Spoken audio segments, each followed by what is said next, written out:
apa sih Kak?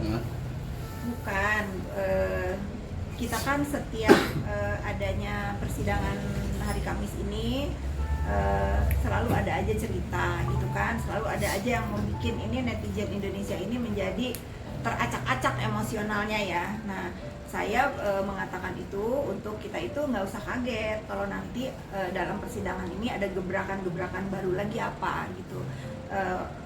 Niat saya itu kepada masyarakat ya, netizen dunia maya khususnya, sudahilah kita itu untuk menggiring opini yang tidak mengedukasi masyarakat Indonesia. Yuk kita fokus kepada jalannya persidangan agar kita bisa mendengar, menyimak, kan katanya butuh keadilan nih, butuh keadilan terdakwa ini. Bagaimana kita bisa melihat dengan jernih, terang benderang masalah ini kalau setiap persidangan itu ada aja giringan opini yang sebetulnya tidak mendidik gitu ya. Itu aja sih. Saya men-challenge itu agar juga terdakwa juga menjalankan persidangan nanti itu dengan tenang. Ya. Memang di setiap yang kita ikuti bersama ada aja momentum. Kamu lihat nggak? Iya kan? Nah, saya semua juga menyaksikan ada aja. Dan yang terakhir malah menyinggung soal rekeningnya dia sendiri. Ya itu.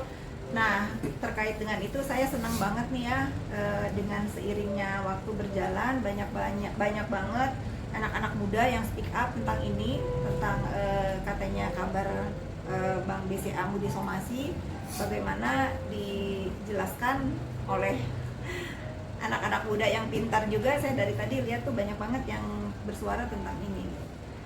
Buat apa disomasi, kan sudah ada aturan dan undang-undang yang mengatur, dan kita semua tahu ya bahwa kewajiban juga dari pihak Bank BCA karena negara yang meminta untuk melakukan hal-hal yang diminta oleh negara dan undang-undang. Seolah-olah menjadi mengalihkan fokus nggak sih ini sebenarnya? Saya nggak tahu atau mengalihkan fokus atau tidak, tetapi kalau pihak dari terdakwa ini selalu mengalihkan fokus, akhirnya apa? Mereka tidak fokus kepada pembelaan, menurut saya ya, tidak fokus kepada pembelaan dirinya sendiri untuk melepaskan tuduhan terhadap pemerasan dan TPPU-nya gitu. Itu sih menurut pendapat pribadi saya seperti itu ya. Sudahilah gimmick-gimmicking. Melihatnya tapi gimana sih Kak Fit, kan kayaknya tiap minggu ada yang menggugat lah, ada yang ya kasihan sih. Kalau saya lebih ke prihatin ya dengan melihat langkah-langkah yang dilakukan oleh terdakwa dan tim kuasa hukumnya ini. Saya merasa kasihan aja. Kenapa yang tidak ada yang dibahas itu mengenai pembelaan, yang ada dibahas ini mengenai ulah-ulah yang sebetulnya malu kalau kita disuguhkan dengan hal-hal seperti ini. Contohnya misalnya ya Bank BCA mau somasi, kedua misalnya dari pihak pengembang Navapark yang katanya mengendorse, padahal tidak. Sudah dijelaskan juga oleh pihak pengembang itu bukan endorse, itu adalah pemberian diskon, dan itu biasa dilakukan oleh para pengembang, termasuk saya juga kan walaupun kecil-kecilan pengembang ya, itu biasa memberikan harga perdana untuk orang-orang yang pertama kali beli, untuk memberikan diskon spesial. Saya rasa Raffi Ahmad aja yang punya unit di situ, dia juga nggak ada tuh di endorse, dia juga beli kok. Saya rasa dia juga sama dapat diskon yang sama dengan pembeli lainnya ya, termasuk terdakwa ini. Saya tahu Raffi Ahmad pun punya unit di situ, nggak ada tuh dia di endorse. Saya rasa dia dapat perlakuan yang sama dengan semua yang membeli unit di situ, dapat diskon. dalam artian berarti itu lebih ke kayak promosi baru Promosi, dijual gitu ya, ya. promosi, Berarti lebih ke promosi. Saya juga beli di sana, saya bukan sombong ya. Navapark dibuka dari awal itu saya beli juga di situ, dan sama saya juga dapat diskon yang saat itu karena saya belinya udah lama, dapat diskon yang lumayan menarik buat saya saat itu, makanya saya beli. Termasuk ini ya, termasuk gedung yang kalian wawancara saya di sini ini juga punya Sinarmas Navapark, saya juga dapat diskon yang bukan Navapark, ini Sinarmas Land juga, Bumi Para Mewisesa juga, karena saya dulu pertama beli juga ini, dapat juga diskon yang bagus. Berarti nggak diperuntukkan untuk satu orang aja Tidak. gitu ya, lebih Kan umum. sudah dijelaskan oleh pihak dari Navapark, saya juga udah tayangkan di sosmed saya, agar apa ya, agar kita itu smart dalam dalam melihat perkara yang sedang berlangsung ini. Jangan sampai giringan opini ini menyesatkan. Nanti kalau misalnya vonisnya nggak sesuai harapan yang menggiring-giring opini ini kan kalian nanti ada lagi apa. Tapi ayolah kita sama-sama menyimak fakta persidangan itu seperti apa agar pada pintar. Sudahilah giringan-giringan opini ini yang membuat kalian itu denial atas fakta yang terjadi. Kak, lagi rame juga soal katanya di rekaman percakapan kakak itu ada ngomong katanya menyinggol Melanie Ricardo karena mendukung Nikita Saya Mirzani. nggak pernah mengatakan itu. Tidak ada saya mengatakan itu. Saya tidak pernah menyebut siapapun. Saya nggak ada urusan buat saya melarang siapapun yang akan mendukung. Itu haknya masing-masing. Seperti saya mendukung Dr. Reza Gladys. Mau siapapun mendukung terdakwa ini silakan. Silakan, apalagi mereka kan berteman. Saya tidak pernah melarang atau apapun, tidak pernah, itu kebebasan aja. Tetapi kalau saya mendukung juga Reza Gladys jangan pada komplain gitu ya. Saya nggak ada ngelarang, bebas-bebas aja. Bila perlu jangan mendukung, datang ke persidangan. Nah itu top, itu hebat. Kalau sekarang nama-nama yang selalu diagung-agungkan oleh terdakwa nih, beberapa selebritis nih kan, aku bersahabat sama si A, si B, si C, datang. Nah itu, saya kalau mereka datang justru saya senang, berarti memang mendukung ya. Bagus itu. Kak, ini juga menduga kayak memang setiap minggu kita baik kayak tadi setiap minggu ada aja dramanya, ada ininya, kayak seolah-olah TSM terstruktur secara masif. Apakah ini memang dalangnya diulur-ulur waktu dulu atau seperti apa sih? Saya kurang paham kalau itu ya. Saya kurang pahamnya itu. Persidangan kan ada jadwalnya ya. Saya yakin akan selesai pada saat jadwal yang ditentukan oleh pengadilan. Mau mengulur-ulur bagaimana kan ada waktunya. Saya yakin bakal selesai. Dan ada menduga bakal ada penambahan tersangka masih dalam kasus. Saya kurang tahu kalau itu. Kita saksikan aja jalannya persidangan, penambahan tersangka atau tidak itu menjadi kewenangannya penegak hukum. Menjadi kewenangannya penegak hukum. Ya sudah, kita ikutin aja lah, jangan beropini ya. Dengan adanya mungkin dari kemarin tuh selalu ribut di ruang sidang gitu, menurut Kak Fitri itu malah menjadi ini nggak sih Kak, bumerang buat dari Oh iya. NM Iya sendiri gitu Kak? Bumerang banget buat dia. Bumerangnya apa? Kok kayak, mohon maaf ya, kok kayak bodoh gitu. Kok harus mencari perhatian publik yang kira-kira nanti akhirnya kan ini bukan masalah yang orang itu membenarkan, mengiyakan aja apa yang saudara terdakwa lakukan. Kalau tujuannya membodohi masyarakat seperti contohnya BCA mau somasi itu kan lucu ya. Akhirnya kan terdakwa diserang oleh orang-orang yang pintar ya, bukan buzzer nih, orang-orang yang berilmu bahwa apa yang dikatakan itu ya lucu. Ya, Kak, kemarin juga ada di postingan kakak menyentil salah satu wakil rakyat, mungkin seperti apa sih Kak? Oke, itu ya, nih terima kasih pertanyaannya dan mohon maaf sebelumnya. Kalau beliau sebagai wakil rakyat mewakili rakyatnya, saya rakyat ya, saya rakyatnya mewakili rakyat yang lain ya. Saya bertanya, Gimana tuh? iya, saya rakyat yang mewakili rakyat yang lain. Saya memang bukan perwakilan rakyat, tetapi izinkan saya juga membela rakyat ya. Terutama dalam tuduhannya tidak fair katanya. Teman-teman media semua kan hadir nih di dalam persidangan. Kan saya bertanya bagian mana yang menurut perwakilan dewan yang terhormat ini, persidangan ini tidak fair. Bagian mana saya juga kepengen tahu, karena kan saya datang ke dalam persidangan itu. Saya mendengarkan, saya melihat, menyaksikan, saya juga pengen tahu bagian mana yang dirasa tidak fair. Makanya kan saya ajak, ayo sekali-kali kita datang ke persidangan biar bisa menilainya dengan objektif. Dari awalnya adanya pelaporan, penahanan di PMJ dan sampai bergulir di persidangan kan kita menyaksikan semua. Bagian mana yang tidak fair itu saya bertanya. Tetapi ya sudahlah, saya rasa beliau sudah menyadari bahwa ini bukan perkara skincare saja ya. Tanda kutip, bukan hanya masalah skincare saja. Alasan skincare yang digadang-gadang di bawah itu kan saya sudah jelaskan bahwa saya pun punya klinik di sini, dulu pun saya pakai produk itu dan itu bukan produknya Dr. Reza Gladys. kalau memang ada produknya Reza Gladys yang diumumkan oleh BPOM melanggar aturan, tentu saya tidak akan berdiri di samping dia. Saya akan berdiri di barisan terdepan orang-orang yang menyelamatkan masyarakat katanya. Itu ya. Tapi saya tidak tahu, tidak pernah mendengar produk Reza Gladys itu melanggar aturan. Kalau yang dibawa-bawa itu kan Riberskin, bukan produk dia. Itu dipakai untuk treatment di kliniknya, termasuk klinik saya dulu pernah pakai. Itu sih, Bapak Dewan maaf ya. Mudah-mudahan udah paham nih sekarang. Ada lagi? Apa mau ngelaporin juga Kak? Bener nggak sih? Ya, saya mendukung sekali pihak berwajib ini memproses laporan ini. Karena kan nama saya juga disebut-sebut ya. Kalau memang ini berproses sampai akhir nanti ya saya akan menuntut karena nama saya dibawa-bawa, terutama kalau memang dugaannya ini rekaman itu dilakukan oleh orang yang memang memberikan informasi kepada saya dengan tujuan untuk memeras Dr. Reza juga, ya dia akan saya laporkan. Karena ini kebiasaan ya, saya gemes banget nih sama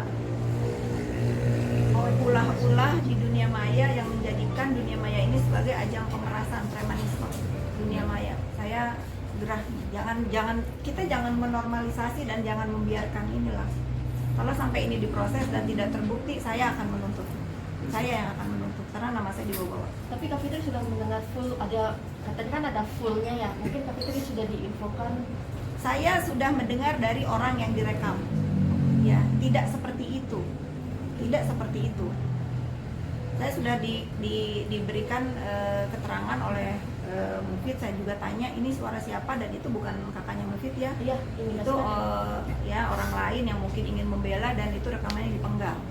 Dan tidak ada tuh tuduhan-tuduhan yang dilakukan oleh mereka, itu tidak ada. Berarti, makanya saya dukung untuk ini dituntaskan. Karena kan aparat negara juga difitnah nih. Saya juga ya, kalau misalnya penegak hukum nggak mau memproses, ya udah nanti saya aja yang bikin laporan. Biar jangan sembarangan ya. Tapi untuk indikasi dugaan oknum yang berbicara ini mungkin dari pihak Kak Fitri ataupun DRG sudah tahu belum sih? Sudah tahu, karena dia pun melakukan upaya pemerasan ke DRZ, ke Dr. Reza Gladys melalui saya. Bagaimana Kak kalau misalnya ada rekaman yang menyatakan bahwa Dr. Reza ini menyuap katanya. Mana rekamannya? Apa masalahnya? Setelah didengerin, setelah saya tahu ulah-ulah si yang mau memeras Dr. Reza ini emang anaknya juga nggak benar ya. Menurut saya dia itu memang copet. Kalau saya bilang, kalau pemeras kan gede nilainya miliaran, kalau ini copet ya, dia mau uang-uang kecil untuk nakut-nakutin. Ternyata bukan terhadap Dr. Reza sendiri. Beberapa owner skincare yang saya kenal pun melapor ke saya. Nanti dia pura-pura beli skincare, nanti nomornya dihapus-hapus, nanti dibilang, oh aku beli skincare kamu, muka aku breakout, gimana nih kalau saya tayangkan di sosmed saya. Nah itu cara-cara copet yang dia lakukan. Nah, dia kejebak nih, kali ini dia kejebak, nggak berhasil menjual, memeras Dr. Reza.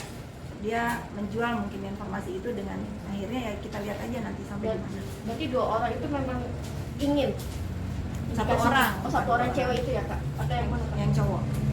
Saya nggak tahu cowok apa cewek, tapi fisiknya si cowok ya. Berarti memang tidak ada ya kayak untuk Tidak ada. Ini menarik sekali. Aduh, sudah saya melihat ujian Dr. Reza ini ya sebagai pelapor di dalam hal ini tuh ya, orang yang nggak pernah bermasalah, orang yang nggak pernah ribut sana sini harus berhadapan dengan kasus sebesar ini. Ya, insya Allah sih Dr. Reza dan suami tabah dan tawakal dalam menjalankan proses ini. Semoga cepat selesai. Saya yakin banget selalu yang diutarakan oleh mereka juga kan kebenaran akan menemukan jalannya, ya mudah-mudahan. Selalu. curhat apa sih Kak? Mungkin banyaknya ya dugaan itu satu buzzer, terus fitnahan dari DRG sendiri, atau apa mungkin cerita apa saja mungkin? Kalau sebetulnya kalau perbuzzeran itu saya udah nggak peduli ya, karena oknum yang diduga menjadi pegawai buzzer itu sudah 2 orang nih yang sepil ke saya. Sudah 2 orang yang bagaimana mengoperasionalkan perbuzzeran itu, apa dia yang diperintahkan, serang Fitri Sahuteru, serang Sela Sokia, serang Reza Gladys dengan kata-katanya template ya. Tapi ya sudah, saya juga nggak mau terlalu menanggapi lah. Ini mungkin bahaya juga ya, bukan hanya untuk kasus ini bahaya juga buat negara. kalau sekarang dibiarkan nih perusahaan-perusahaan pabrik perbazaran ini dibiarkan memamah biak nih di negeri ini, itu bahaya. Mudah-mudahan bisa diproses ya. Nanti mungkin saya akan menginformasikan karena saya dikasih tahu tempatnya di mana, tempat menaruh alatnya di mana, orang-orangnya saya sudah difotoin, sudah tahu. Ya mungkin nanti kalau saya ada waktu saya berikan informasi ini ke pihak yang berwajib agar diselidiki apakah benar informasi ini atau tidak. Tapi dari orang yang menginformasikan ini, apa kata-kata yang kira-kira bakal keluar nanti, dia sudah spill ke saya dan itu terjadi. Kayak sekarang nih kan, sekarang lagi musimnya, oh Daviena jangan bersaksi, kamu sudah bisa jualan, oh gini, jadi saut-sautan ya, itu sudah bisa ditebak ya. Tapi kalau kita lihat dari pembelanya pelapor ini kan nggak ada yang seperti itu, semua ada manusianya. Sekarang setiap malam saya itu mendengarkan apa tuh namanya Kemal ya, diskusi tentang kasus ini itu menarik ya, karena pintar-pintar yang memberikan pendapat. Oke, Kakak juga sempat kemarin juga Bang Sunan melalui AA menyenggol Kak Fitri sebagai dalam. Sudahlah. Ini gimana Kak sampai? Terlalu saya kalau mau mendakapi brother saya itu sudahlah, memang kan dia passionnya di situ ya. Udah biarin aja. Saya nggak mau menanggapi itu. Bagaimanapun dia brother dan istrinya sister saya. Gak apa-apa itu. Biasa dia, kita hiburan aja itu Mas. Hiburan aja. Sampai dianggap serius ya. Nggak usah dianggapin serius. sampai di sepil AA dengan adanya chatan-chatan yang Kakak. Catannya kan saya udah kasih tahu backupnya bagaimana dari saya, nggak ada saya malah bilang sudahlah kan kalau abang itu kan laki-laki, kalau emosi ya wajar lah. Kita sebagai perempuan ngapain masuk ke dalam arena itu, ke tengah itu ya, keinjak, kalau ada yang keinjak, kalau ada yang kesenggol ya wajar ya. Tapi kan saya kalau dilihat di rekaman kan saya sempat musap-musap bahunya, sudah untuk menenangkan. Bukan mukul ya. sudah gini ya. Sudah. Kalau mukul kan gini, mukul. Udahlah jangan ditangkepin. Kak menanggapi Kopi sama Jatli gimana Kak? Yang mana nih? Yang pra peradilan. Dia ini kayaknya ya musuh abadi ya. Saya melihatnya ini mungkin ada percintaan di sini. Ada rasa mungkin ya. Baper. Ada rasa, mungkin nggak tahu nih apakah cinta tertolak atau apa gitu. Saya nggak tahu, nanti saya tanya Dokter Richard, karena saya pernah podcast sama dia ya. Kenapa sih ini kok nggak selesai? Apakah ada perasaan di antara kalian berdua? Ketawa dia. Karena orang kebenci itu kan fokus gitu ya. Fokus ya, tanggapannya sudah kan saling lapor nih katanya, ya sudah kita lihat aja sampai di mana. Oke. Soal laporan gimana Kak yang di Polres Jakarta? Sudah selesai, saya sudah memberikan keterangan, saya sudah diklarifikasi, saya sudah memberikan klarifikasi saya. Nggak ada yang penting harus dibahas. Semua orang bisa melapor ya, semua orang, dan saya pun punya hak lapor sebetulnya. Saya yang berhak melapor harusnya. Kak, yang sidang Yoga Sidang Yoga nanti saya update ya, karena kemarin itu baru Yoga dipanggil di sidang sebagai terdakwa.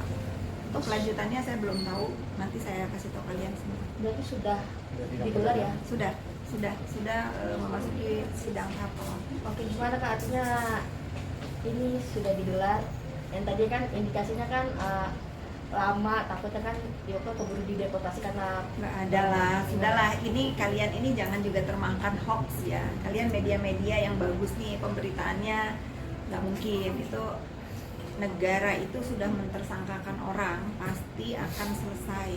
Kenapa saya itu nggak mau cuap-cuap, keluar-keluar? Saya ingin membuktikan kepada kalian semua bahwa negara ini kalau memang perbuatannya ada, barang buktinya ada, sini akan diproses dengan adil kok. Jangan terus nggak bijak juga ya. Jangan terus nanti kita menggiring opini, oh ini disuap, oh ini tidak adil, oh ini yang mana. Kita benar kata Bang Denny Sumargo tuh, kita mau pakai keadilan yang mana nih? Mau percaya ke yang mana kalau kita nggak adil buat penegak hukum yang memang benar-benar tegak lurus, selalu digiring-giring opini seperti itu. Dan perlu kalian semua pahami dan tahu ya, Yoke pun menyadari kalau dia memang salah. Dia selalu mengatakan, saya memang bersalah Bu Fitri, saya minta maaf, saya memang bersalah. Itu ya, itu sih. Tapi karena dia sudah banyak melakukan komunikasi dengan ibunya, mengirim surat, menyampaikan pesan-pesan ke saya bahwa dia menyesal dan dia meminta maaf, tidak henti meminta maaf. Ya saya juga kan luluh ya. Tapi yuk kita lihat ini, saya tidak pernah mengatakan apapun kepada media untuk misalnya bergembira, untuk apa? Untuk menjaga netralisasi ini masalah. Dari awal tertangkapnya Yoke, saya percaya banget kepada penegak hukum, saya akan mendapatkan keadilan sesuai yang saya harapkan. Dan Kak Fitri ada nanti dipanggil untuk sebagai saksi ya? Sudah Saksi? pasti, saya kan saksi pelapor. Sudah ada jadwalnya? Belum ada. Nanti dikasih tahu kalau ada. Berarti sudah pernah ketemu ya Kak? Lagian kalian juga mau ngapain diliput, kan ini bukan hal yang penting untuk diliput, ya sudah lah. Sudah, kita yang gini-gini tuh yang pasti apa? ITE ini ada, hukumannya ada, ya harus bijak lagi dalam bermain sosial media. Oke. Oke.